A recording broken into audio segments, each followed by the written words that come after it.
Hi, good evening, Tobago, and by extension, Trinidad and Tobago.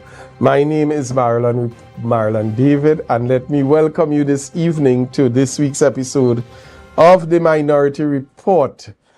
It is always a pleasure coming into your living room, into your homes, joining with you and having deep discussion. And every week we continue to say and speak about this privilege. We want to thank our viewers for making the Minority Report the #1 viewed current affairs program in Tobago, and by extension, I think I can say Trinidad and Tobago. And tonight is no different. We continue to present you with information. We continue to present you with the facts. We continue to present opinions on current affairs, to have other persons in the political landscape, in the social landscape, and otherwise air their views and share their opinions on what are some of the things that we're seeing happening in Tobago with respect to development and so forth. So this evening, if you are joining us, you can look at the program on the Tobago Updates website. That's the Tobago Updates website. You can view us on the Tobago Updates YouTube page as well. The most popularly logged on to platform, however, is the Tobago Updates Facebook page. You just go on Facebook, type in Tobago Updates. You're going to see the signature orange color icon come up. And once you scroll down, you're going to see us live. If you are subscribed to the Amplia network, you can turn your television to channel 102. That's channel 102. And you can sit in the comfort of your living room and take a look at us. If you have information that you want to share with us via WhatsApp, or you even think about giving us a call or sending a video or something, you can do so on 284-6597. That's 284-6597. And I want to encourage you, even if you are commenting on the live, you've logged on to the Facebook platform, let's be mindful that this is also a family program. Many children take the opportunity to view the program. It's a little way past their bedtime, but because of the information that is shared, it is always a pleasure to have those children on and for them to be a part of the Tobago Updates network as well as the Minority Report. So I want to thank you again for logging on. I want to say to you this evening, take the opportunity to share the live link, get it to your friends, get it to your neighbors, your relatives, and tell them that the Minority Report is on and that it is time for us to sit and have a family meeting together. This week we want to, identify two of our top cops have received reassignments. We have ACP Collis Hazel will now be in charge of the Police Services Tactical Unit and is going to be based in Trinidad, and he will also head the Interagency Task Force, commonly known as the IATF, as well as the Guard and Emergency Branch. We also see in the movements and the reassignments, Senior Superintendent Acting Rodhill Kirk will now also be reassigned to Trinidad in terms of carrying out their duties. We want to thank these gentlemen for the human service they have given to Tobago, and we wish them the best as they continue on this journey in terms of their career in the service, and we do look forward to continued upliftment and continued ascension in the Trinidad and Tobago Police Service. Bishop's High School would have celebrated its 99th anniversary, 99 years providing education in Tobago, and it kicked off the launch of its celebrations for the upcoming 100th anniversary. Bishop's has contributed to the development of Tobago and by extension Trinidad and Tobago by providing a number of individuals who have gone on not just in Tobago to make their mark academically, in sports and other areas, politics and so on, but even throughout the Caribbean region and internationally. We are seeing a number of photos of those who would have gone through the Bishop's Let's take a look at the parade as well. As usual, most of us will be familiar with this march and procession through the streets, coming from Uptown all down through Scarborough and all the way back up to the school. And it's always a pleasure to look at these children and see them today, and then the opportunity to see them in 10, 15 years in key positions, critical positions in Tobago, making their mark.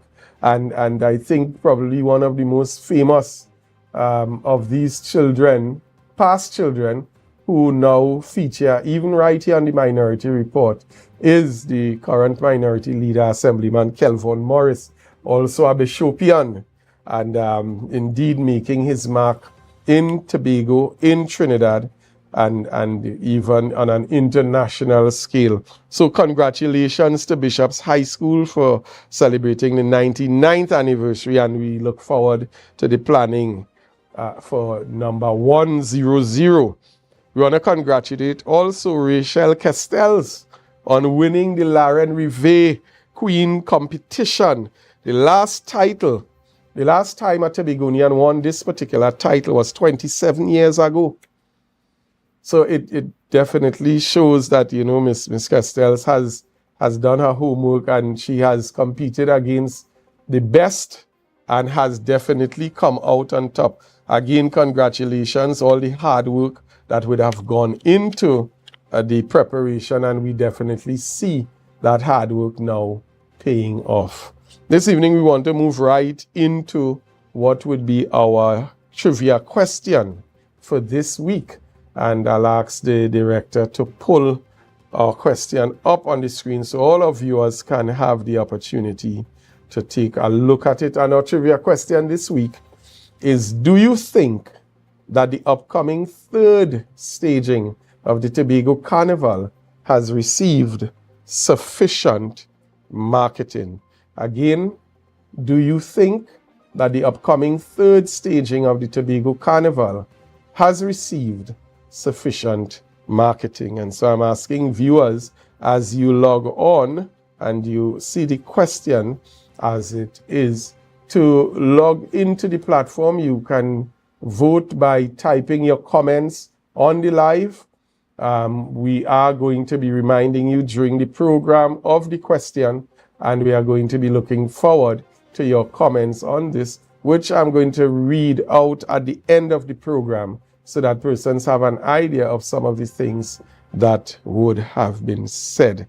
This week, as we did last week, we want to go into our next segment, which is the Talk Your Mind segment. This segment features a number of persons throughout the communities and who may have been approached and asked different questions, have different topics, and we want to hear what you, the people, have to say about different things that are happening right here in Tobago. So let's go right into the Talk Your Mind segment this evening.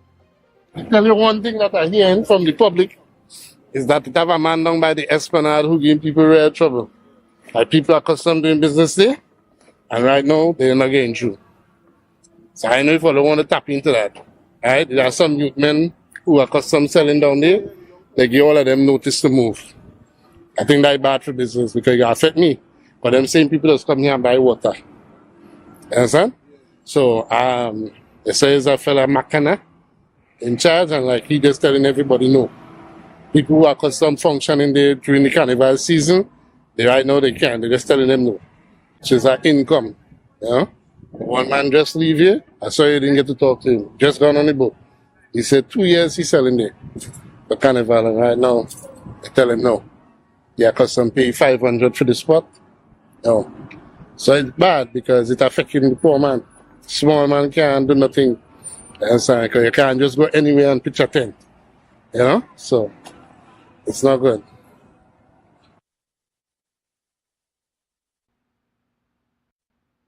Yes, folks. So we always try to now encourage wider conversation, wider participation from you, the general public. And it's important for us to hear what members of the public have to say, because a number of decisions that are being implemented and decisions that are being taken really affect you, the public, first and foremost.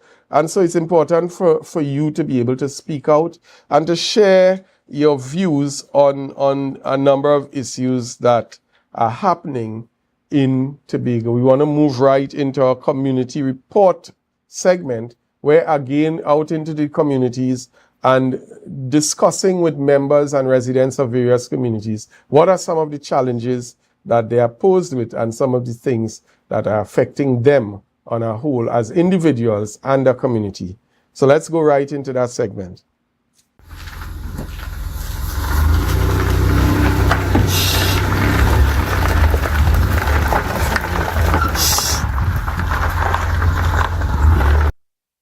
What about the field, man? How long the thing hold up down there too? It's years, man. We don't see no train party and faggy out and them thing. We don't see them thing unless the election going on and thing. Understand? So that they come to feeling already. Understand? Come to feeling me big time because we don't and thing and only when the election going on, them coming out and come and sign up and thing. Long meeting and for them more votes. I be in real, me and voting again until I get. So when you sign up for work, you like. I don't serious right now. You ain't getting no work again. That contract. I'm not voting again. So what going on with the representative? Let's talk to all the representative. You see them there? You don't see them. You don't see them there? You don't see them. The only time you're gonna see them is when they want votes. Election time, the only time you see. Or just state of the community. You don't think you are work here to do? What you seeing for yourself here? And you see you walk here, what come on man sit down here doing? Not you. So I tell you. This was a village 2 years ago. You could have come and watch a football match. You pass and see men sweating down there. You can't pass and see them thing there again. Yeah. So you really can't pass and see them thing there again. No. Well, I say football or a set or something not playing good with it. You see that right through. The shortest of that. And watch a little game all in the park, sit down on Yeah, sit down right there. and watch a little things in that nothing there's nothing going on. I come and you Games upon games, too much league playing and good with a game can't playing good. You gotta be going outside and good with to see a game and all kind of things. friends and family. It's who does Them getting shoe. Okay, right, understood. Yeah, we sure. So no matter you're right till you're crazy. Once you're not from my family, you ain't getting through. How you getting through? Who know you? They have to know you. Nobody know me, they have to know you. What about the field, man? How long the thing hold up down there too? It's years, man. We don't see no train party and faggy out and them thing. We don't see them thing unless the election going on and thing. Understand? So that they come to feeling already. Understand? Come to feeling me big time because we don't and thing and only when the election going on, them coming out and come and sign up and thing. Long meeting and for them more votes. I be in real, me and voting again until I get. So when you sign up for work, you like. I don't serious right now. You ain't getting no work again. That contract. I'm not voting contract. again. So what going on with the representative? Let's talk to all the representative. You don't see them there? You don't see them. You don't see them there? You don't see them. The only time you're gonna see them is when they want votes. Election time, the only time you see. Or just state of the community. You don't think you are work here to do? What you seeing for yourself here? And you see you walk here, what come on man sit down here doing? Not you. So I tell you. This was a village 2 years ago. You could have come and watch a football match. You pass and see men sweating down there. You can't pass and see them thing there again. Yeah. So you really can't pass and see them thing there again. No. Well, I say football or a set or something not playing good with it. You see that right through. The shortest of that. And watch a little game all in the park, sit down on Yeah, sit down right there. and watch a little things in that nothing there's nothing going on. I come and you Games upon games, too much league playing and good with a game can't playing good. You gotta be going outside and good with to see a game and all kind of things. friends and family. It's who does Them getting shoe. Okay, right, understood. Yeah, we sure. So no matter you're right till you're crazy. Once you're not from my family, you ain't getting through. How you getting through? Who know you? They have to know you. Nobody know me, they have to know you. Folks, we are out of our community report segment, and a number of very, very critical issues that we hear members of the communities being dealt with. Again, the Goodwood Pavilion, still an eyesore now in the east, in the community of Goodwood, and you heard it for yourselves from residents who spoke to the issue of sports, spoke to the issue of not being able to utilize the facility in the way that it should be utilized, having to sit and look at leagues taking place all over and your own community. So a number of issues, and we will continue to air these issues on the Minority Report, giving community residents the opportunity to speak to the issues.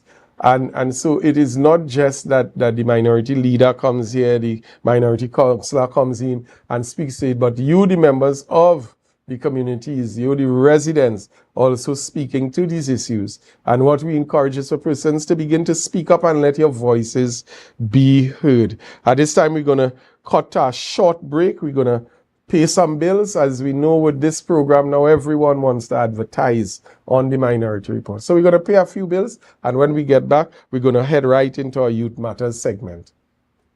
You can now get whatever you need whenever you need it anywhere in Tobago with Tapago. Your meals, medication, groceries, and shopping all delivered directly to you. No more hassle, no more stress. Get the Tapago app today on Google Play or Apple App Store. That's TAPPOGO, and let us deliver to you. Check our website at www.tapogo.app or call the experts at 494-TOGO and 484-4746. Tapago. Relax. We will get it to you. Tapago's at your service. Attention all talented individuals and groups in Tobago. This is your moment to shine. Showcase your skills in music, dance or drama at Tobago Star Quest. Prelim auditions are held every Sunday across various communities throughout Tobago. Seize the chance to win exciting prizes and demonstrate your talent. For more details, visit our Instagram page at tobago.star.quest or email tobagostarquest@gmail.com. We look forward to seeing you there.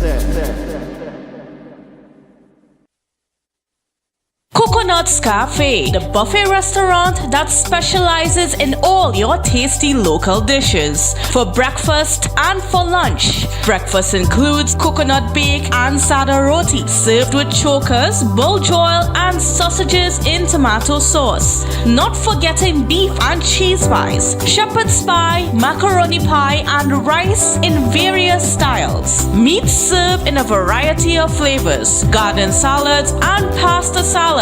All this accompanied by fruit juices, coconut water, your choice of a great combination to appease your taste buds. So call us today to order, as we are here to accommodate your busy schedules or if you are having a cooking day off.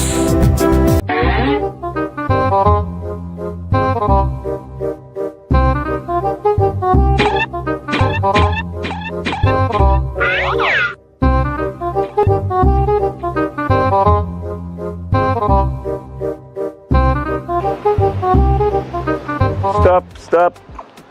You don't have to sneak in. You don't have to sneak. Pigeon Point security, we have access pass. You don't have to sneak in. What access pass is that? The new Pigeon Point Breaking Beach access card. With this card, you can get free access to Pigeon Point, a free umbrella and a free chair. So make sure you get your Pigeon Point access card. I can get that? Definitely. This is your access card, so you can now go into Pigeon Point. Okay.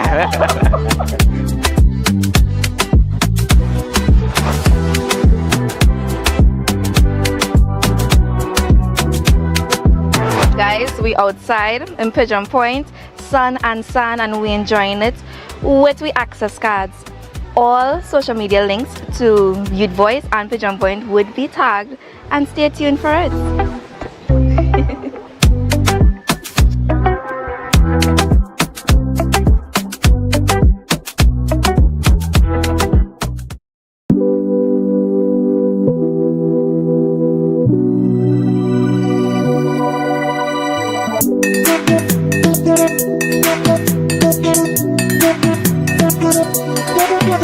I don't get that. Hey, follow me, man, big back as long as one on my head. dead. They say too much, one thing will kill you, so what everybody holla dead. Don't knock it until you try it. Rum sweet, rum sweet. No.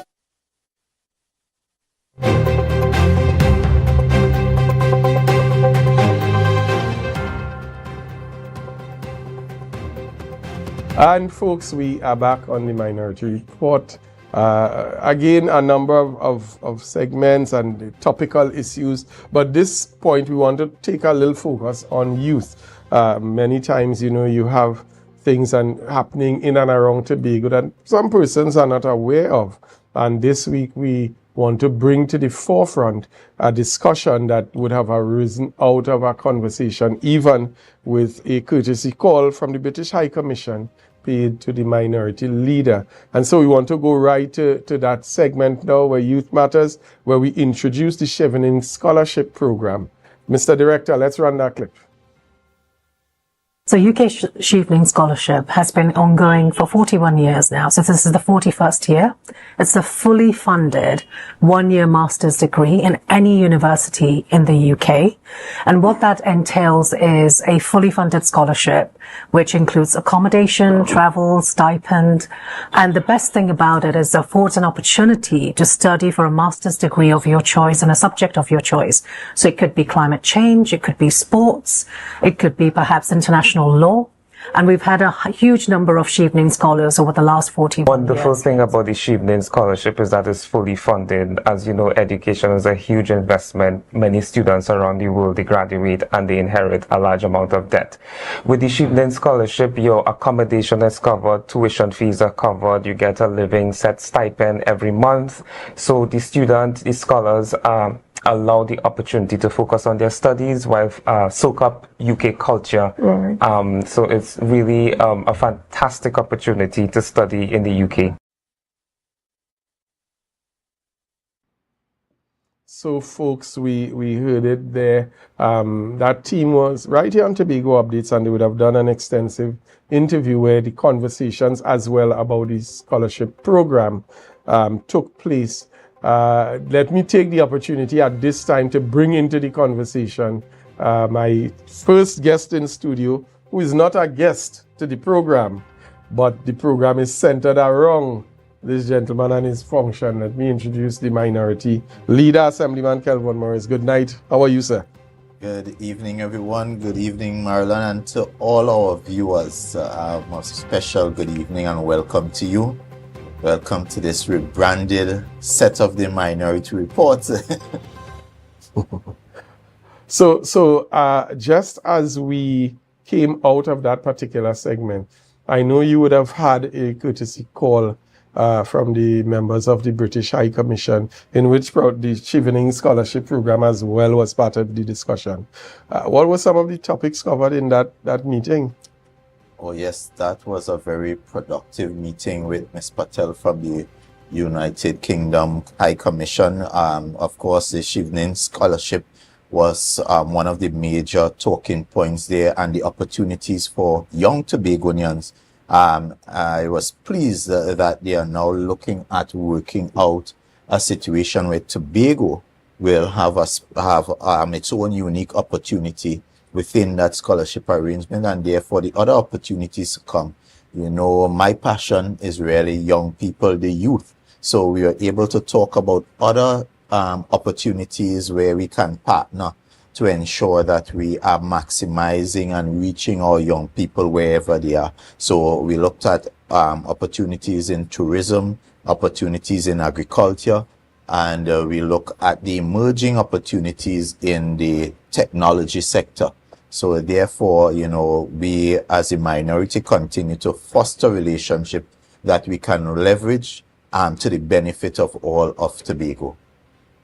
Very, very well. And it seems as if that relationship would indeed blossom into one that would be to the benefit of all of Tobago. So we're urging young persons to take note and to also do what is necessary. You have the information. You can reach out if you need any further information on the scholarship.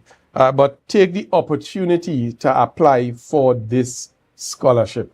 Minority Leader, we have a very interesting segment to go into where we have a guest on the line waiting to start some discussions. We know in the carnival season, we just heard a brilliant ad about an event coming up sometime late in November, October, I think it's something Nirvana or something like that. But we're going to hear more about that, I think, from seeing some ads later on. It sounded really, really good. But we have some carnival discussions to take place this evening. Very important. And as with always, we try to get persons throughout the industries who can also weigh in on their voice. And this evening is no different. We have as our guest who is going to come in shortly, Ms. Shanaria Taylor, who is very, very vocal with respect to carnival and different aspects of carnival. Ms. Taylor is the founder of a group called Fet Travelers, or a platform as it were, and they promote and organize group travels and experiences in various carnivals and festivals around the world, the Caribbean and otherwise. And she definitely has been very vocal about carnival and what it should look like and some of the high points and ideas. So we're going to go right into a short clip of Ms. Taylor, and when we get back, we are going to bring her in and have a discussion. Mr. Director, take us into that clip.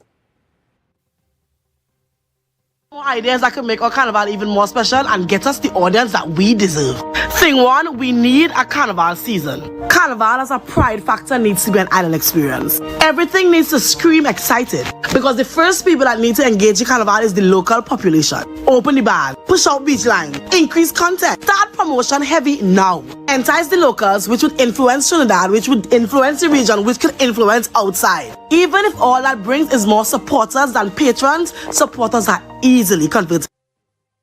There we see Ms. Taylor very, very passionate about the carnival conversation. And so we're going to go to a short break. We have a few more bills to pay, and when we get back, we enter into the discussion with Ms. Taylor. We'll be right back.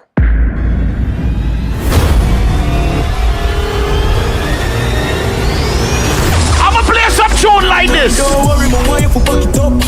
Make me happy whenever you fuck it. So me be very hard, fiesta, fun.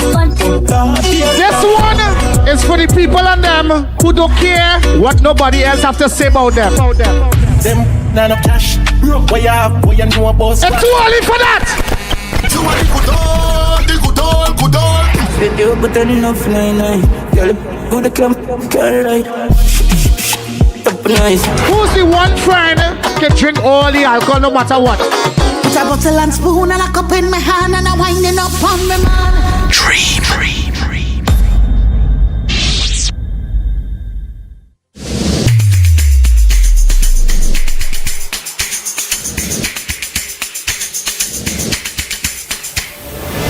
Good morning, good morning. Put a smile on your...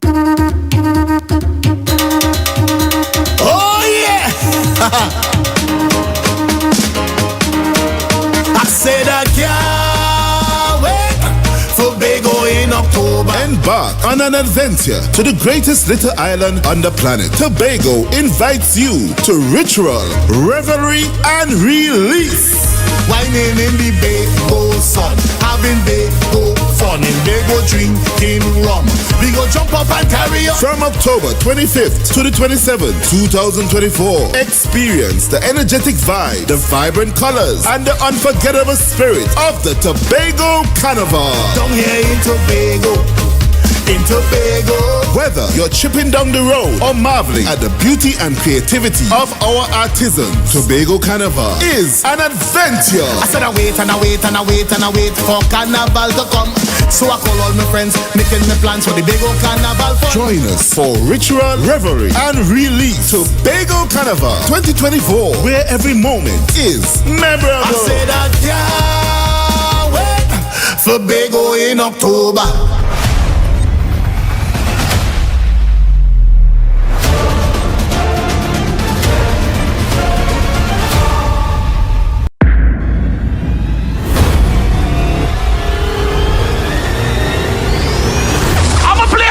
Like this. Don't worry, my wife will fuck it up.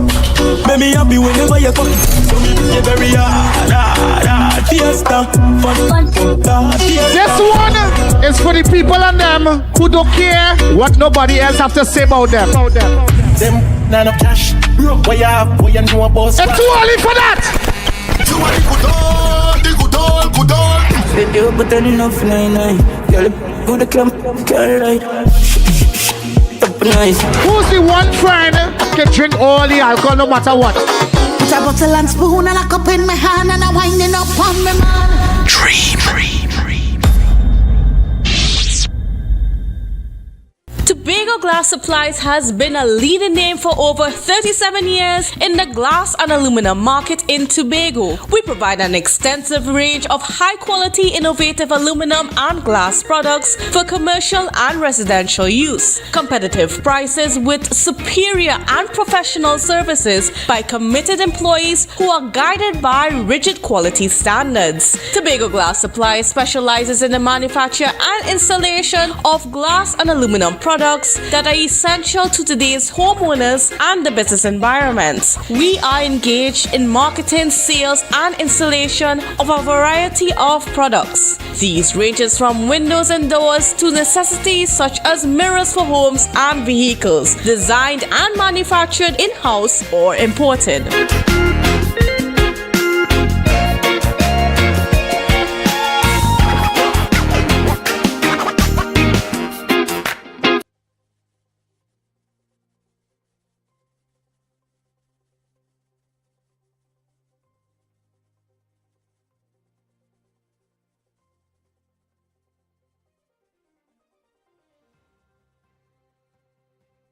More ideas that can make our carnival even more special and get us the audience that we deserve. Thing one, we need a carnival season. Carnival as a pride factor needs to be an island experience. Everything needs to scream excited because the first people that need to engage in carnival is the local population. Open the bar, push out beach line, increase content, start promotion heavy now. Entice the locals, which would influence Trinidad, which would influence the region, which could influence outside. Even if all that brings is more supporters than patrons, supporters are easily converted. Folks coming back with the hype and a passion. Before we get our guests in on the conversation, let me welcome to the studio and to the Minority Report and the conversation Minority Councillor Mrs. Petal Daniel Benoit joining us this evening, all arrayed in our national colours. After all, we are approaching Republic Day. Yes. So good evening, everyone. Good evening to the Minority Leader, you, Mr. Moderator, and all of you tuned into the Minority Report. As the Minority Leader said, we are on a new rebranded set. So welcome to, I would call it the new season of the Minority Report. So folks, we want to get right into it. We have online with us Miss Shanaria Taylor. Hello, good evening. Good evening. You are on with the Minority Report. In studio, Minority Leader, Assemblyman Kelvin Morris, Minority Councillor, Mrs. Petal Daniel Benoit, and myself, your host. So, how are you doing? I'm good. I mean, first, I think I would just like to be introduced by my name, because I think a lot of people don't know that I have a new name. My name is actually Ariana Gall now. So that was the first thing. So Ariana Gall, but I'm doing good. I'm doing pretty good. Nice. So, very interesting name. So we are here to discuss Carnival, the Tobago up to October Carnival. We know that you've been very vocal with respect to ideas, with respect to some of the things that you think should be taking place, especially and in line with our question for this evening, the marketing of the Tobago Carnival. I want you to give us an overview in terms of your idea on what the marketing for an initiative such as this should be. So that's a big question, like a very big one. But I think that the island of Tobago itself just needs to find its sense of packaging. Like everything in advertising just needs a message to be told. What is it that we are trying to sell? And that would help us decide who exactly we should be selling to. I think that, and this is not just for Tobago, this is carnivals, pets, anything festival or cultural. even the way and the choice of artists that we choose to celebrate is based on who we are individually as people. I think Tobago needs to find one sound in terms of what the clear messaging of what Tobago Carnival would be. And I think in this case, it would be ritual, revel, and release. And that just needs to be packaged and promoted through any media outlet. We could go social media advertising, we could go direct marketing campaign, we could go through the actual invitation of international guests. The approach or the limitations are endless once we understand what the message should be. Minority Leader. Oh, thank you, Miss. Let me see if I get this new name correctly. Ariana. Ariana. Yeah. Ariana, right. So, yes, thank you. And I was really impressed by your contribution when I saw both contributions in terms of talking about the carnival and how we can package it to really get maximum impact.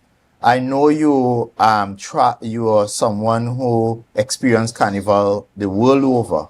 And perhaps can you share with us, in terms of, based on your experience, what are the key ingredients that perhaps make those festivals, those carnivals successful, and what could Tobago take from those experiences to make it there, to create our festival and make it fully impactful? I mean, the honest truth is I get to be on the ground a lot for the carnival experiences, so I get to speak to locals and the owners and the promoters of every destination. And truth be told, the same conversations that we as Tobagoans would have, like, enough isn't being done, or we don't like what we see going on. All of these islands have the same conversations. They all believe that each carnival could be better, because the truth is that most of these Caribbean destinations, that's just the way that we engage. We don't give enough to the festivals and the projects that we have.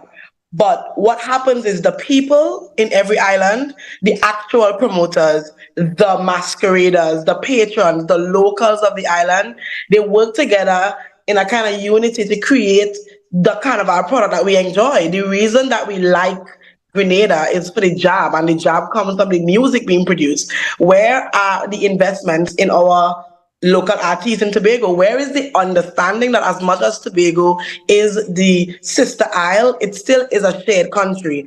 I don't understand what is the segregation that takes away the fact that some of the biggest artists could come across in a 30-minute flight and give us a shell-down performance and use their musical artistry to promote the carnival experience as they are touring throughout the year. I think that that is what the island is missing. Tobago, because even something as simple as the islands that are surrounding St. Vincent, they all have their own carnivals, but the artists of St. Vincent represents them as well. And Tobago is doing this unique, we can do it all on our own, but we're not even going to actually stand up and do it campaign that puts them in the problematic, or puts us in the problematic shoe. Because it's not that we are any different from any other island, but we don't even actually consciously promote the Tobago Heritage Festival. How would we actually understand how to consciously promote the carnival as a product? Because I think that the conflict of interest comes in the fact that we as Tobagonians don't actually put in the groundwork for the elements to lead up to the festival. We make sure it happens. We know carnival would happen, we know jazz would happen, we know heritage would happen, we know we got to kick it off, but the pre-work that is necessary, the getting the island that's excited, the Tobagonian population isn't even happy that we have our own carnival because we're ashamed. We're not proud to own it the way that Grenada is proud to own theirs, and that's really all it is. So I anticipate that we will have, a decent amount of persons coming from Trinidad, of course, and for a fact we would have persons from the diaspora. But do you think we have done enough to really maximize and sell Tobago as this final carnival within the circuit of carnivals?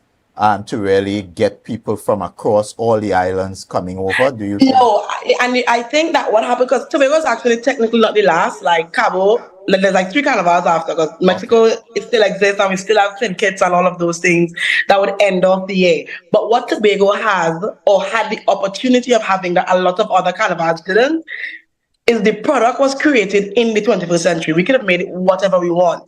Tobago could have been the carnival that was anything. We could have gone the most affordable route. We could have gone the vacation route. People need a second reason to travel to carnival if everywhere has a carnival. Because if I go into carnival, carnival is expensive.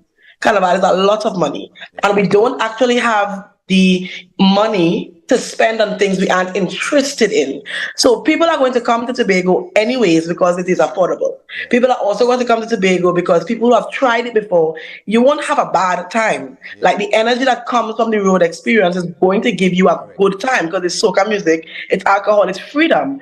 The experience will be good. Where we are failing is as a government, an entity, and as a management of the product. Where is the sense of understanding to use this opportunity to increase redirected tourism, to bring back off-site accommodations, to support the small brands and businesses that could actually make the carnival a cyclical process? Where is the support for the carnival bands or the support for the actual promoters? Because there are so much major promoters that Tobago naturally has that don't have an event on the actual calendar. And that's because they don't see the interest to pour the revenue that we need to actually bring a carnival of a nature. These are people's livelihoods. Where is the interest in the artists, the actual artists on Ireland? We have too much. Where is the music from our people? Where is the support from a sense of funding? You touched a very critical point there in terms of redirect tourism, and that is being able to use this carnival as a pillar to really capture other elements of Tobago and be able to have people experience it so they can come back.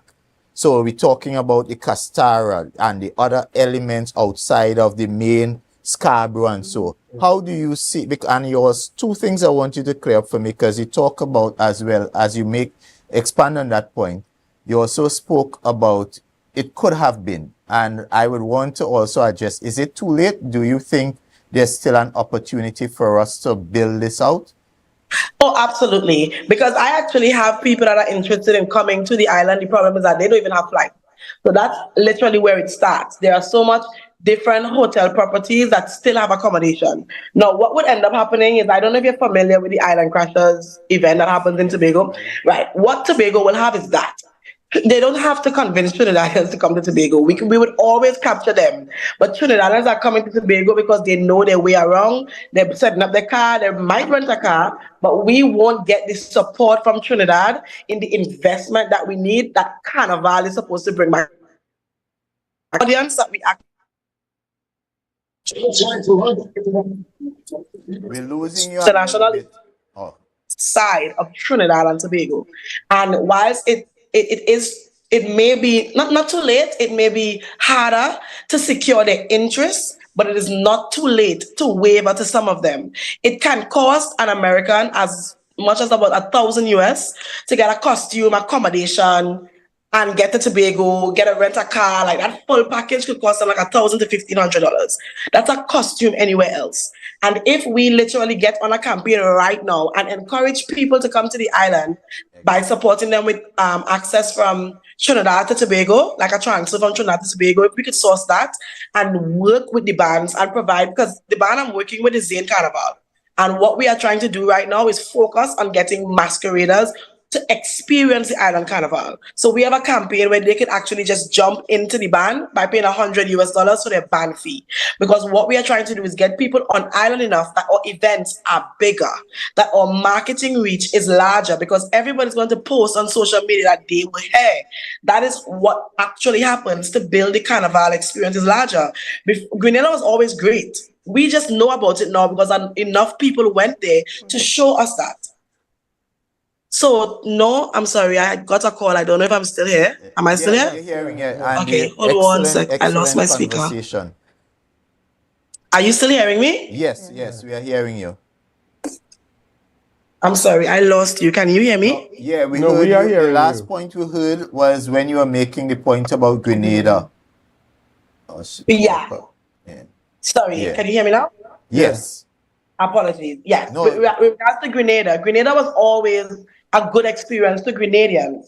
The only reason that Grenada has doubled in its actual tourism intake and its island experience is because it has reached us. Tobago is a beautiful island. Just off existence, Tobago is already a product that we do not have to work too hard to sell. Where Tobago is lacking is convincing the world that we genuinely have a product worthy of being a part of. So if we actually, even right now, start using a lot of social media engagement, start running a lot more ads, start producing a lot more research series, like actually putting people on the ground to manage that message, and then working with different, like I would love to see whoever is in charge of tourism, because I'm not sure, but I would love to see that approach. Like I would love to see them genuinely get up and say, okay, these 3 hotels, we would work with them to make it this much more affordable. We are going to get Caribbean Airlines to give us these more flights. We are also going to work with the promoters by making every location in Tobago free of charge, because we are going to cover the bill, because that is where the funding could go, so you could sell the experience. And even if they don't do that for every event or everybody, it's lacking the support that comes from the country. The country has to start first, because the country is who would win last. Every single promoter that wins has to redevelop some version of tax into the country. Just by flying here, we had to use gas, they had to eat food, they had to go to we need to have people on island. Yeah, I get a sense, at least, that they don't see the importance of the investment. Who is they? The current administration, in terms of understanding that just as the government, when it comes to Carnival in Trinidad, spends or invests, puts an injection into the Carnival to allow promoters and everybody to get some support, it is the same that is required here in Tobago. So rather than make the investment, what you are seeing is a suppression. And it is like a sort of boost that I was able to cut back the budget. And that's a good thing. But not well, I am actually I'm not kept up on Tobago enough to understand or even remember how like those logistics would work. But so I can't really speak to why they would make those decisions. But what I think is lacking is 100% investment. Carnival is not cheap for the masquerader. It can never be affordable for the country throwing it. Like the branding alone to show, when I land in, actually I was going to say when I land in St. Lucia, because I like to see that, but every country that I land in, there's a welcome experience. There is a sense of, tell me how Angostura could be like such a recognizable experience of Trinidad and Tobago, and we have not already found a way to make sure that it's dominated. And the collaboration.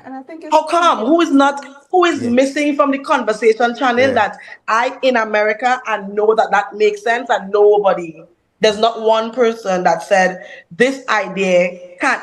And that's why I don't believe it's a lack of idea. It has to be a lack of ability to execute, because these are things that my friends volunteer. This is information that we're seeing on social media. Like we are talking about it here. So I would love to understand if those things are like, if there are hurdles to executing those particular strategies, what are the more realistic things that we can do? How much time we would send 2 Panman at Dam Lorraine and 2 jig dancers to Trinidad to promote Carnival in 2024? Like I come from that background. I understand the value, but it's not a marketing tool for the advertising of Carnival. We want masqueraders that spend. Masqueraders that spend would spend for mud. They would spend for Juve. They would spend for a party like paint. Final question, and I'll just handle. Final question. So, do you think, in terms of the marketing, it is done too late? Like, what do you think is a good lead time in terms of planning? I feel like the way the questions coming up, I feel they feel so big. Like no, it's all no, my we're just answer. trying to, because there's so much to break apart in terms of this Carnival and planning. But you have so much knowledge, so we're just trying to. I thank you. I'm gonna take that to ahead. I love that. Thank you so much. But it's obviously started too late. That's like Tobago Carnival is supposed to launch in November. That's the fact. It's supposed to launch in November that Tobago Carnival is finished, because its biggest competitor, it's literally its sister. The entire of Tobago is supposed to be promoting Tobago Carnival as an entity in the Mecca. Everybody's here. The entire world is watching the Trinidad stage, and we are trying to throw our own product. That is why we started too late. So it's supposed to start as soon as it finished, because it needs to capture and convince people that after your fete whole year, you still need to come to Tobago right before you go to Trinidad. That needs convincing. For me, no, I'm thinking it's also hi, Shanaria. It's hi. Whenever my apologies. No. Shanaria is still very much right in the middle there. No. When I hear you are so passionate about the Tobago Carnival and how the development that can come from Tobago Carnival, and even as we see it over the last 2 years, we see the potential for the growth of the Tobago Carnival. And for me, what I think is lacking is really conceptualizing, as you said before, what the product is. Because I feel as if instead of recognizing the full potential of the October Carnival, we're battling with what the October Carnival should be and then this National Carnival in February. And I feel like a conversation, like the hard conversation, needs to happen with the stakeholders and let us decide exactly the direction that we are going. Yes, and decide the direction that we are going. And I think the hard conversations are not happening so that we can realize what the full potential of this October Carnival can be. I definitely agree. And then you spoke about when you asked the question about Caribbean Airlines and Angostura, and then again, and that is the thing, if you have your big sister right next door, if you're really able to have the collaboration, the endorsement of every major Trinidad Carnival band, everyone should have been endorsing Tobago. Yeah, exactly. So if you're having the conversation, everybody's around the table together, so that you're really packaging two things and selling to the world, just separate in separate packages. So just as how Trinidad, you are able to build. You know how beautiful a campaign. Imagine this, right? Ash Wednesday 2024, we launched a campaign called Come Back to Tobago for Carnival, and run that campaign for the whole year, just Ash Wednesday to the last Wednesday in September. You telling me we could not fill the island with genuine investors? They would flood Tobago. Promoting Tobago Carnival in Trinidad Carnival. I remember last year I am in a band and I seen St. Lucia Jazz all over the music truck, and I'm like, so where's Tobago Carnival? But even in the fetes, you go to Brand Lara and Barbados, they are there with their full but it's not, that's what I'm saying, it's not just branding, because when I was in Grenada, I can't remember if it's my band or the band in front of me, but some one of the bands had a branding for Tobago Carnival on the truck. It definitely was there. I saw it for a fact. It's not the branding. It's the branding and the sense of nationalism, the sense of pride that comes from the understanding of your product. Tobagonians are not, even the most excited Tobagonians, and I don't know exactly what I mean, because most of the excited Tobagonians hands already on the project. They're already in it. They are not even proud enough to genuinely share in the experience. Like if I'm going to be completely honest, the bands are holding the concept of Tobago Carnival in their hand. I don't like, even when you think about what the concept of the, what is it called? TPA? The Tobago Promoters Association. And what it is designed to do, it is designed to cater to the events of the Tobago promoters and not designed to cater to the event of Tobago as an island. Everything that we do is so, as an island, is so bent on individual benefits that we never understand that the one day Tobago wake up and work as one large product. Tobago have geniuses, you know. If every genius put their hand together, the product that will be produced will be immaculate. Tobago is the island of heritage, and we don't have a carnival village. We don't have a reason to encourage investors from abroad to bring their marketing tools to cater to a Caribbean audience on an island that could actually accommodate it. Because Tobago is an island of space. Like Tobago has the accommodation ability to cater, if we actually wanted to cater to an investment, like using the island as an investment module for all of the partners of Carnival and giving them a reason to try to invest into the product by inviting them on island and providing them with You don't even have to cover the bill. Just invite the investor and give them a reason to come so that when they see the product and understand the product, we would actually be able to engineer something else. You preach there, and then it also goes right into even our artists. How do we help to develop our artists and let this be the platform so that just as our Grenada, as you said, they produce music to support the job, and from there they are seen.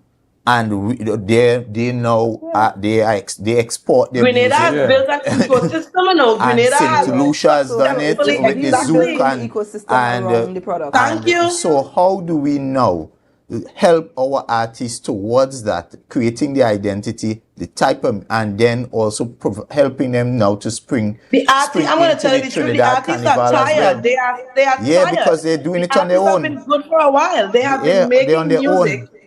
And nobody's supporting them. They don't have any platform. They're not, even if they perform on the biggest event of their carnival, they're not on no big show.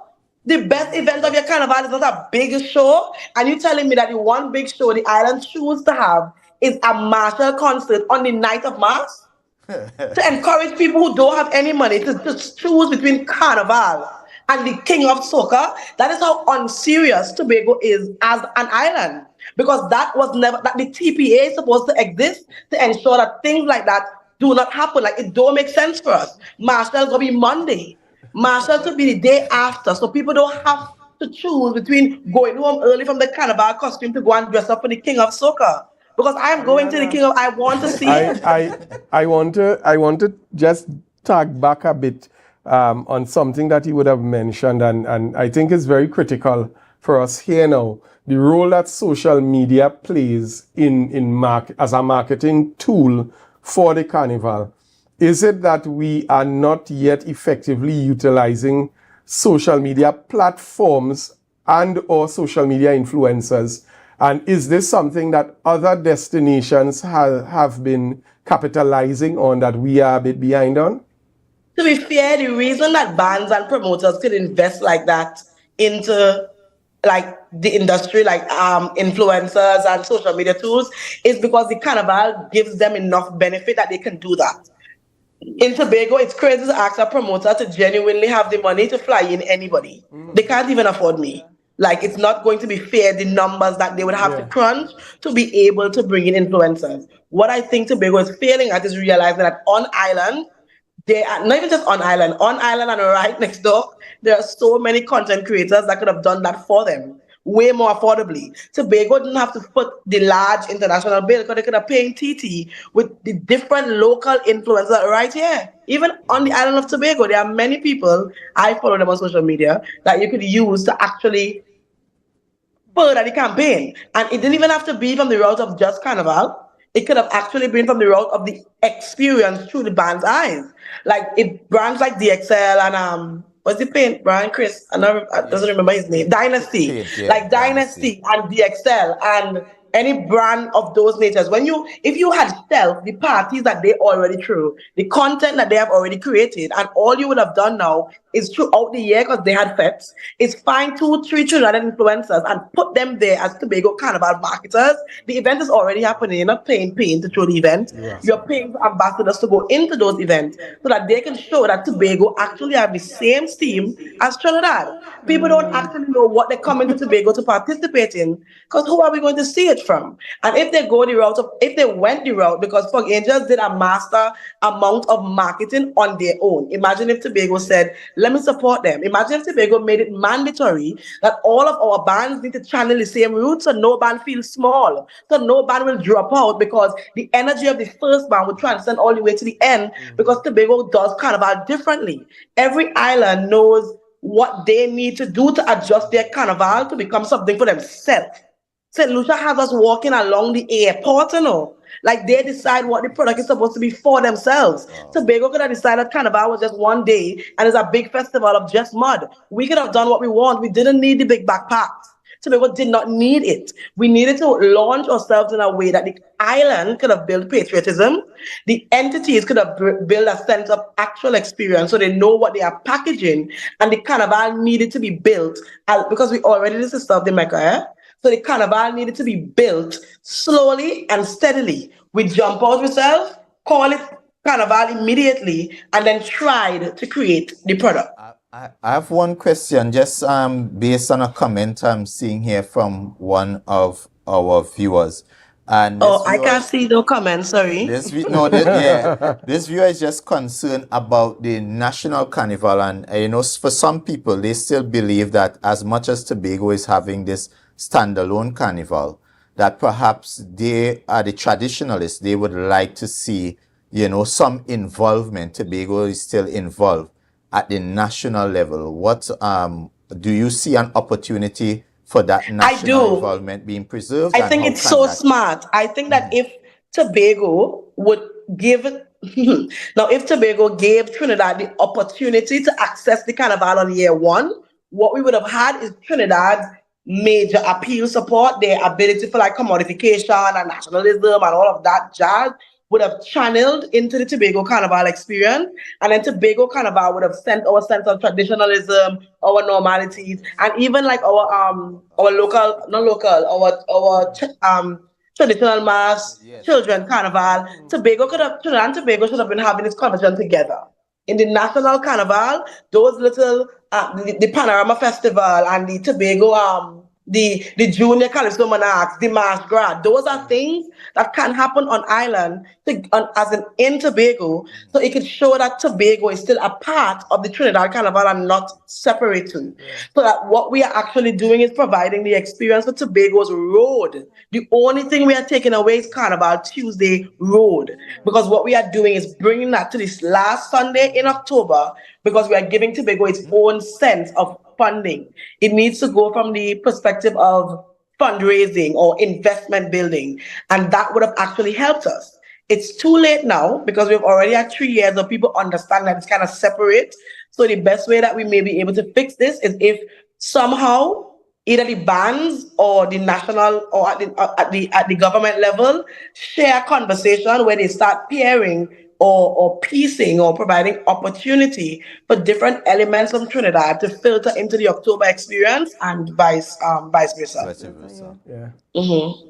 Very, very interesting. I must say, Ariana, this has been a 2-hour conversation packed into a couple minutes. I like Bacchanal. I want to ask one fact. So has anyone reached out to you? Because, for me, when I look at governance, I just believe, I don't see face, I don't see personality. I just believe that once we have people with the ability and the competence, and we have something to be done, you utilize the talents available. And so has anyone reached out to you in any way to get involved? No, first I had reached out in like December last year because I had a campaign where I was going to offer them my tour. They could have promoted via my tour using my ambassadors. Nothing. And then I tried again by doing a launch in Tobago and nothing again. I tried all up to last week, the first week in September. I told them I won't charge.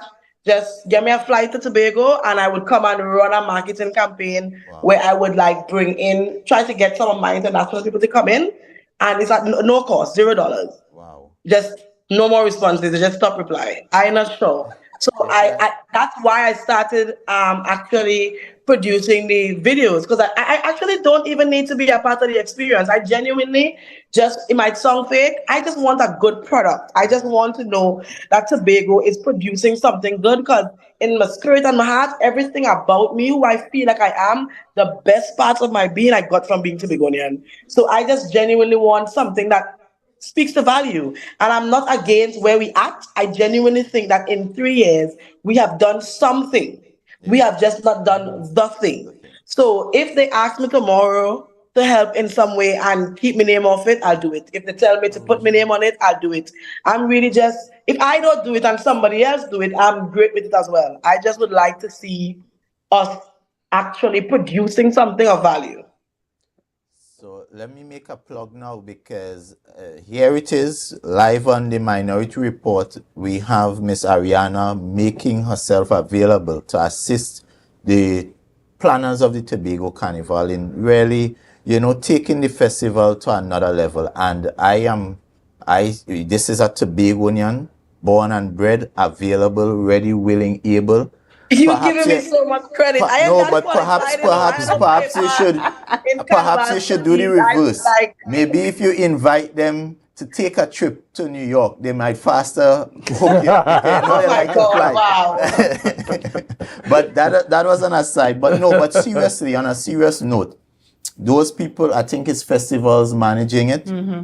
You hear it here I didn't even know because it's the festivals I was reaching out to, so maybe I was reaching out to you. Okay, so you see, I'm making the plug here for your Minority Report. Somebody with bright ideas, let's utilize the talent. So thank you so much, Ariana. You know, I think all of Tobago, you know, really appreciates and benefit from your wealth of knowledge here. And they said no sugarcoating but turning up. But no, it was really a fruitful conversation. I did you guys in the morning for my motivation. Yeah, no. And that's what I'm saying. So I know how our space is, you know, some people are interpersonal, but when you have information that is valuable, you treat it and accept it as such. But it's clear that the information is valuable because every time you make a live about Tobago Carnival, Ariana, it goes viral. Yeah. No, and you see it. That's my name. So, well, thank you guys for having me. No, yes, thank you for I really want to thank you for accepting and for being so passionate all the way through. Your energy level is remarkable. And it looks as if you're ready to hit the road one time. You're ready to hit the road.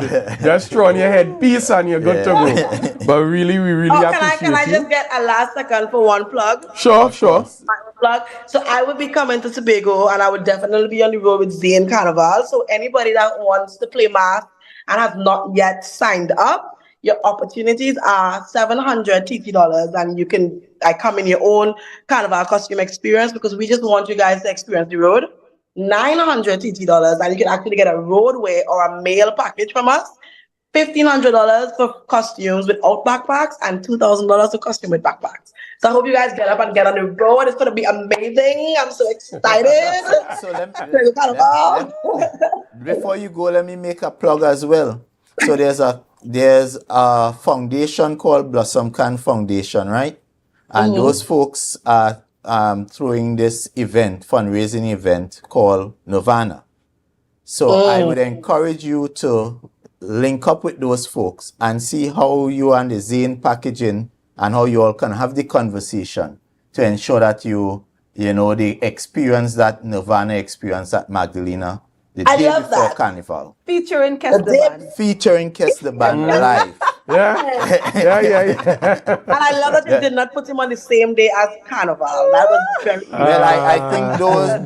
I think the organizers are very considerate and understand the value of the parade. Well, I hope that those organizers will give me a message very soon. So thank you guys so much for having me. You will get a message very soon.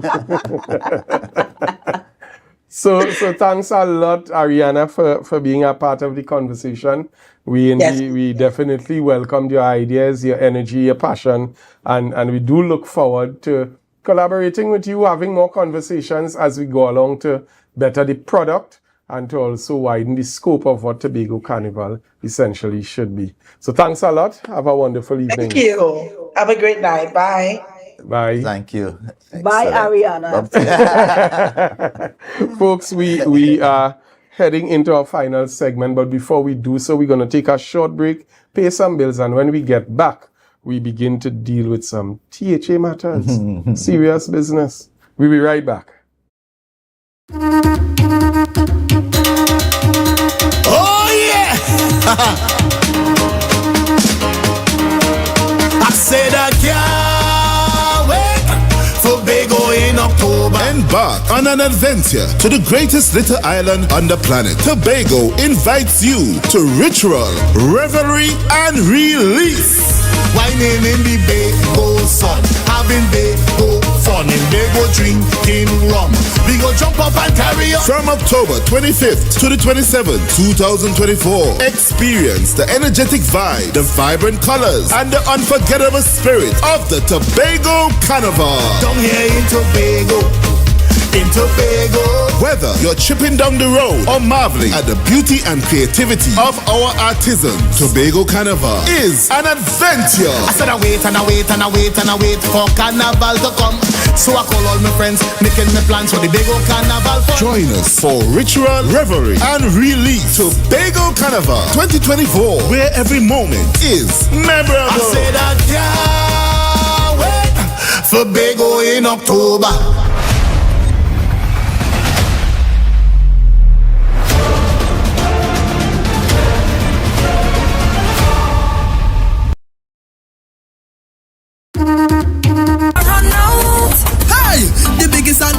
Now here what's going on, you see this section, it makes me feel to move. You know why? It's called Pina Colada. I like Pina Colada. Oh. Plead for angels to get them pray for, they really need it too. When you play with oh my goodness, and as the name says, it is as creamy as it's sweet. You never wanna leave, cause the drinks them running for throw. Cause they really feel a vibe every time you start right down and up and like this, man, it's nothing like this, not you be like you. For angel, me say something and nobody like you. And every single time we touch, you know I never stop. This is Pina Colada, something nice with a little bit of spice, and of course, not once, but we're gonna do it twice. Gotta cruise, make the border. We are on the road with Pina Colada. Boom, boom.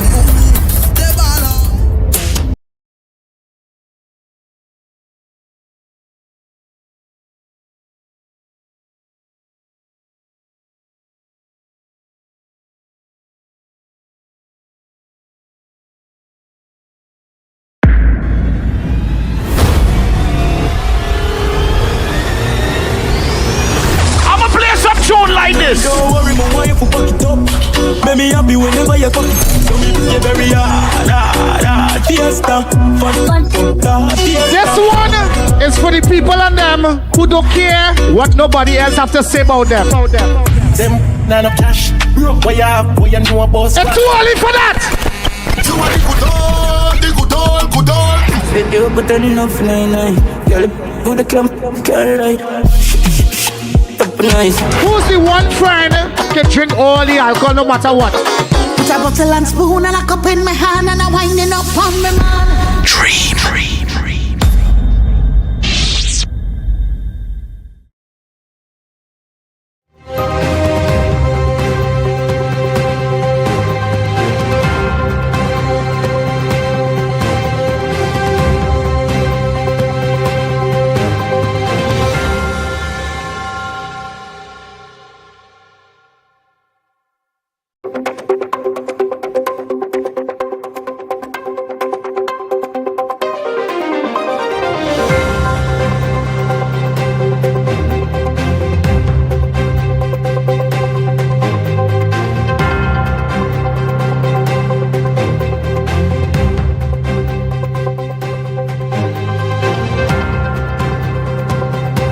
So folks, we are back right here on the Minority Report. We're on the home stretch, and by now we know that we live in the land of ever-breaking news on hot topics, and today was no different. We saw the minority leader treat with an issue today based on some information that came to light into the public domain, and again it spoke volumes to the sinking ship concept of what we've been seeing passing for governance right here in Tobago. We saw a release come out today from TITAL, which is the agency or the entity on island vested with the responsibility for promoting the destination and having all the conversations of tourism or tourism related. And this release essentially has indicated that TITAL is now announcing yet another leadership transition, and it goes on to explain that Mr. Philip Robinson is no longer going to be attached to the organization as its CEO. But interestingly, or more interestingly, we're seeing here now what has now been developing into a pattern where a member of the board of directors has now been appointed to be acting CEO in his stead in such a critical organization at such a critical time in Tobago's developing and unfolding in terms of its tourism product. We have the carnival right on the doorstep. Minority Leader, you would have treated with a number of issues today. Well, I did spoke at length on this, but permit me to make this statement to all of Tobago on this issue. And Tobago's tourism sector continues its rapid descent into chaos under the leadership of Tasha Burris, who has proven time and time again that she is out of her depth. That is the truth.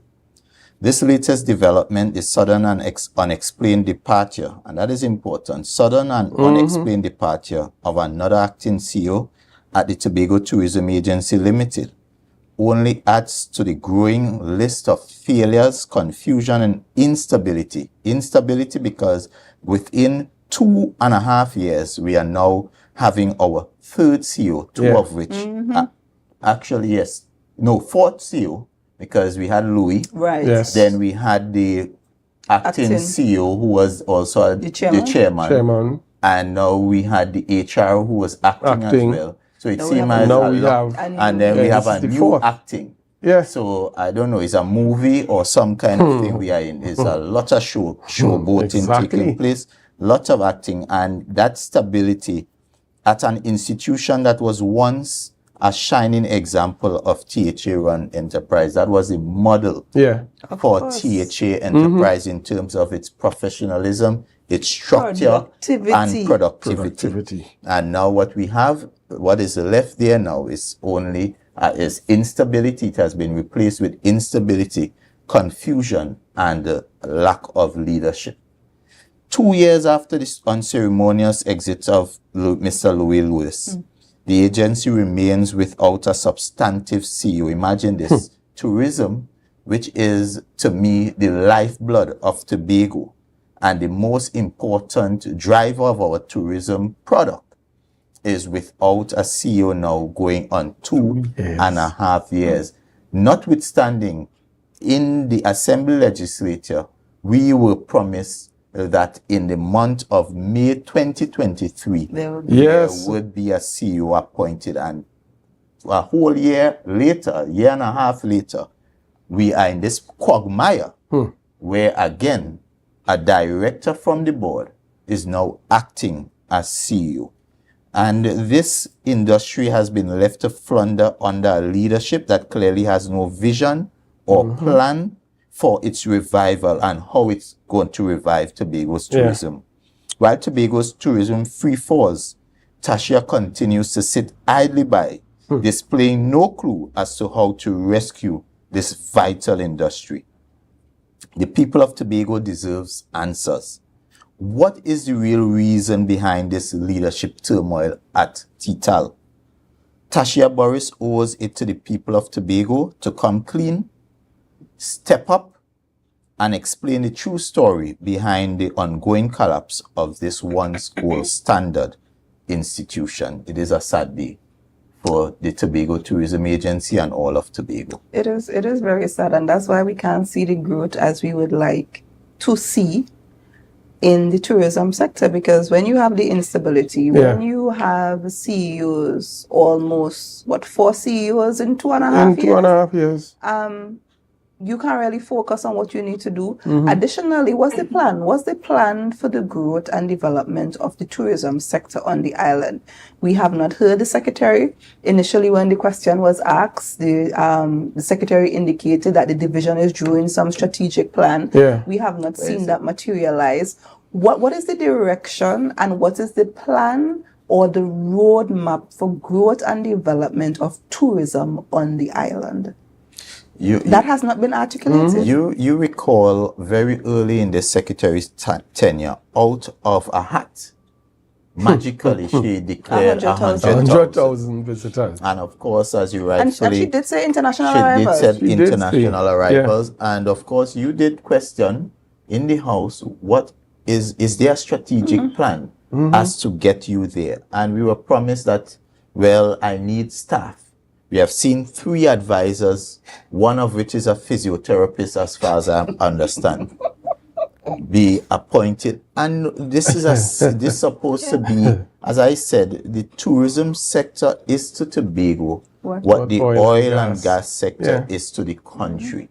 And just as how you would need serious people with the technical know-how to manage the energy sector, it is the same kind of approach if you are serious about tourism. But what is happening there? You are having a situation where almost every Monday morning there is some new person, whether it is in the division of tourism, whether it's at the Tobago Performing Art Company, whether it is at the Tobago Festivals Commission. There is a lack of stability all across, and therefore the buck stops with the Secretary of Tourism. And it signals to me, and it should signal to all of Tobago, that something, as Mr. Patrick Manning used to say, something ain't right. Something not right. Something just not right. I think we need to look at, we can't be doing the same thing and expecting a different results. This would be your third consecutive acting CEO that came from the board. Yeah. So clearly something is not going well there. So we need to consider what is our governance and management structure. Maybe having a director serving as acting CEO is not working out. What happened to your executive managers and directors? Why one of those persons could not have been elevated? Even going back, what is happening to the recruitment, or what has happened with that recruitment process? What is happening with the recruitment process of a CEO? No, and not to cut you, but what is really happening at the Tobago Tourism Agency Limited? I think that is a bigger question. Because let us investigate. We left an institution that had a solid foundation of professionals, led by a CEO. You had a HR director, product development director, marketing manager, and a communication director. All professionals in their own right. This administration came in, and within the space of 6 months, you dismantle that. The CEO left. The product development director who's a PhD candidate left. The marketing manager gone. So within the space the capacity, how you took away the leadership capacity out of that organization. And therefore you wonder why we are in the kind of quagmire, the kind of problems we are in. And it starts with that at the very management level, the core, that we have lost a number of critical and key personnel in that organization, and to my knowledge, they have not been replaced. Because the question is there a product development officer at this time? Probably not. Probably not. Clearly there's a CEO. Is there a marketing director at this time? Who is to know? At this time, well, we know for a fact there is not a substantive CEO at this time. So clearly in that organization, there's a level of instability that cannot be good. And a lack of leadership. And the question is as well, Minority Leader, even if you have this transition, what is the plan that whoever is taking up the responsibility is coming in to now implement? Well, that is the other thing, because what is the plan? Remember, you have instability at the management level and the executive level. And then you have instability at the very board level. Because you just had a board capitulate on their own, and you had to know whether a chairman just walking off eventually, and the whole board fell apart, collapsed. And now you have this situation where you're now carrying back the board into a similar situation that just did not work before. Correct. And this is absolutely no indictment on the CEO coming in. Of course, a Tobagonian in her very own, and we congratulate her. But at the very same time, we are uncomfortable with is the situation where it appears that this administration has not learned their lesson and seems to be going down a rabbit hole of not having the proper governance structure in place, because we all know it is in terms of good governance, you try to separate the functions of the board, policymakers, because the board is to provide oversight and the executive is to provide the management and the leadership at the day-to-day level. And in this instance, who is guarding the guard? Because while I am holding dual roles as the acting CEO, which is operationalization of the organization, I am also the chairman of the board or a board member. Director on the board. So who is holding who accountable? Correct. And what are the standards? And minority leader, even you refer to it, we've seen this now become a precedent throughout the THA. Every agency, we saw it with Studley Park, we saw it with EID, TADCO. But the other question is, as you know, because we were privy to the pay package, the compensation package, who in this time would walk away from such a lucrative remuneration in a time like this where work of that level is so hard to get? And without any explanation, the secretary needs to come clean. As I said in my life, it is time Tobagonians stand up and demand accountability. Yes. These people are taking us for fools. They believe that they can walk around, cut ribbons, smile with us while they do all kind of sinister stuff. Mash up the place. Destroy our institutions. And there's absolutely no accountability, no explanation. Here it is. The HR director, acting CEO. So it's two positions that becomes vacant in one.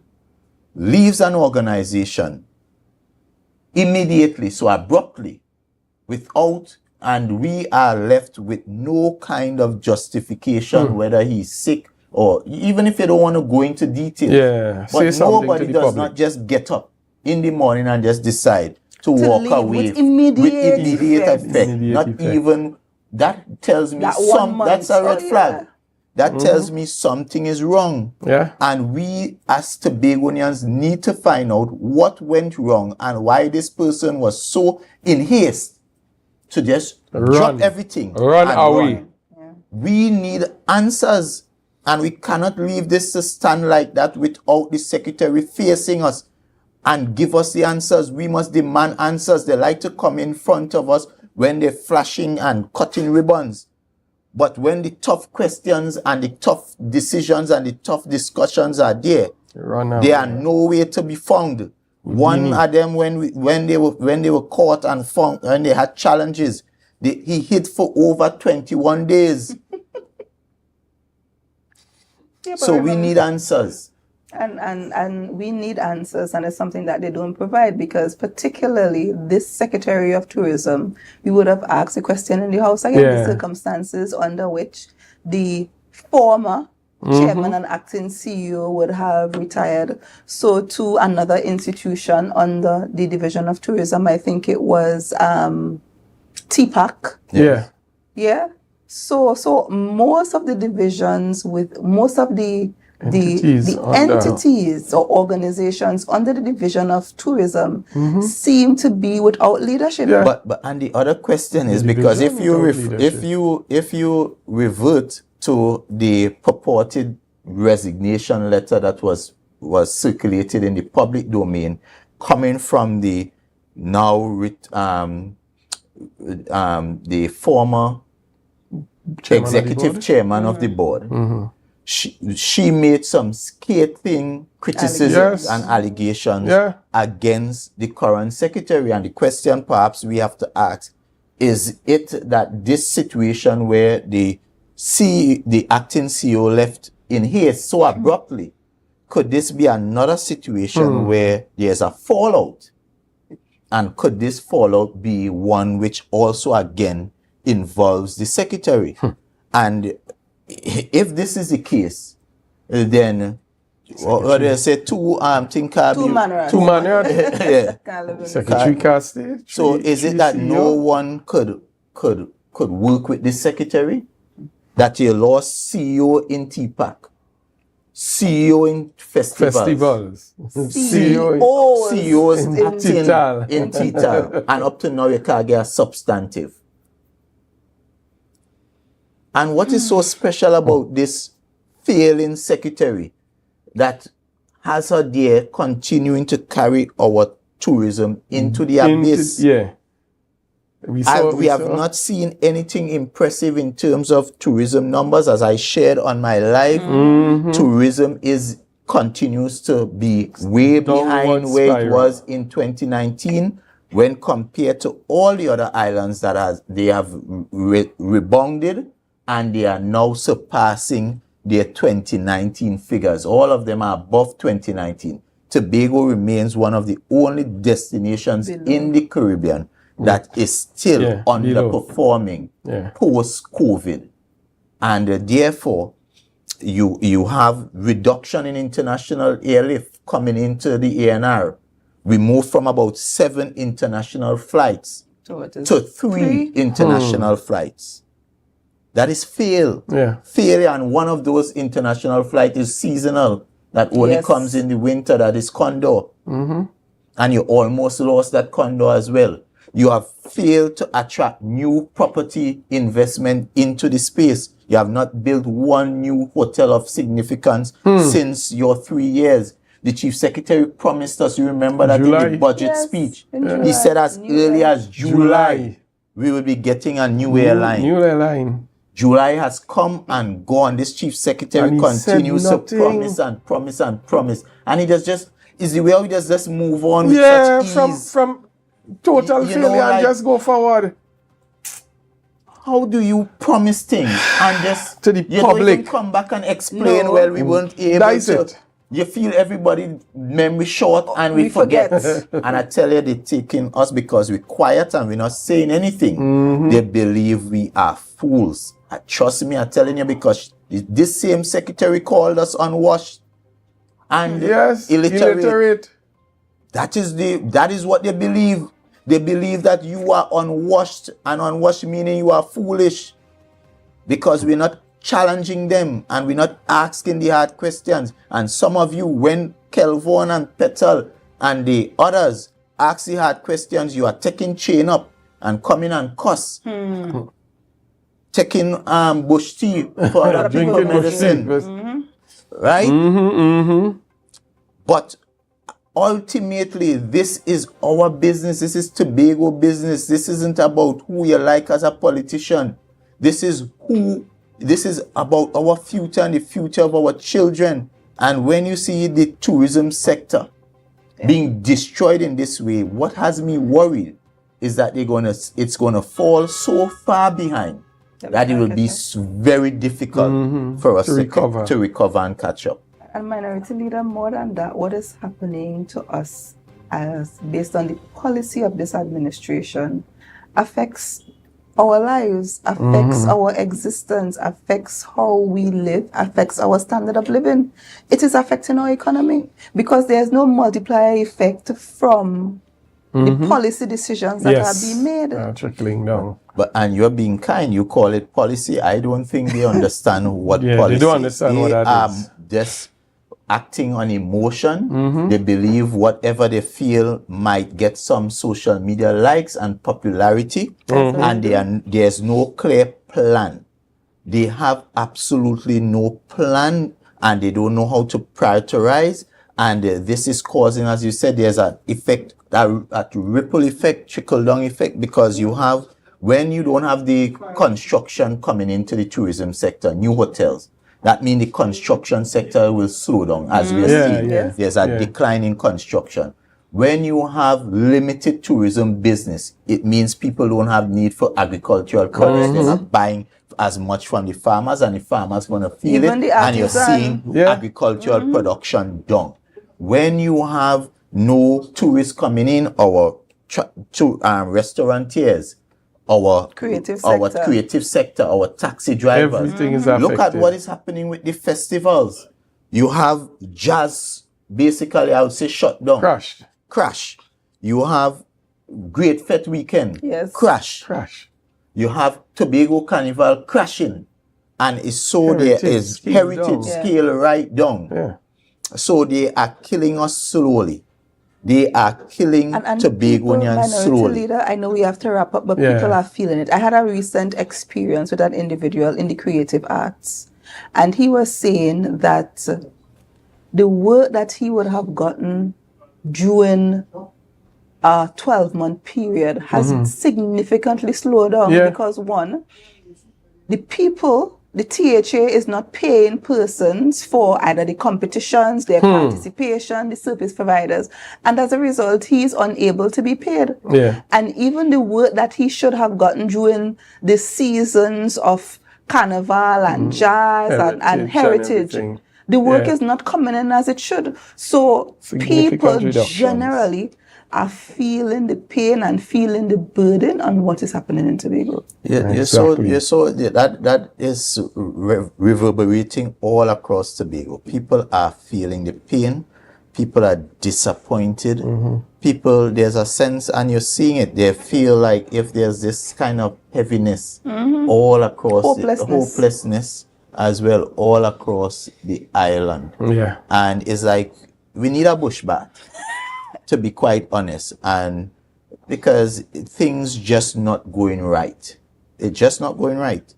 And therefore, you know, this administration needs to be honest. They need to start to be honest. Start with that and just level with us.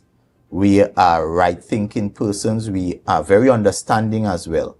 And if you level with us in a real way, I think that would be a good place to start. But the fact of the matter is, they're simply telling us too many lies.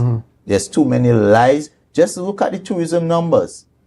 During the cruise period, they lied to us in our face. 26,000 people, tourist arrivals, and branding that as some kind of success when you know for a fact you did not bring all these people on island. You know for a fact these are just the general passengers who were loaded on the ship. On the vessels. You count the tourists on the ship. You count the workers. Imagine the workers and all.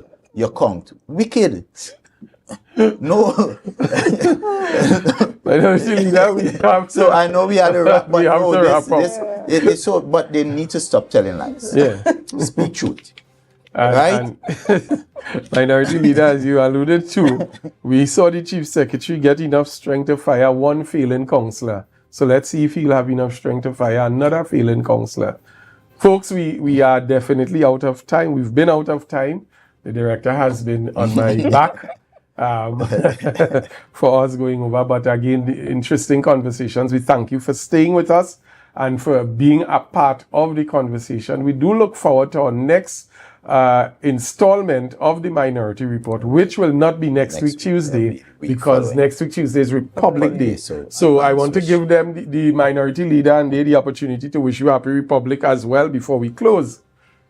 So I just simply want to wish everyone a happy and blessed Republic Day. I know the East becomes the hub for Republic Day activity. So I just want to wish everyone a safe and blessed Republic Day.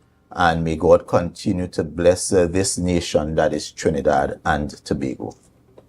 And I just want to express similar sentiments. So happy Republic Day, Trinidad and Tobago. We are a people, I just want to encourage us to be our brother's keeper. Look after those in our communities that are less fortunate. And I also ask God's blessings upon our country. So happy Republic Day, Trinidad and Tobago. And that's a wrap, folks. Thanks for joining us. And we do look forward to seeing you, not next Tuesday, but the following Tuesday, right here on Tobago Updates Network on the Minority Report. Have a wonderful evening and God bless.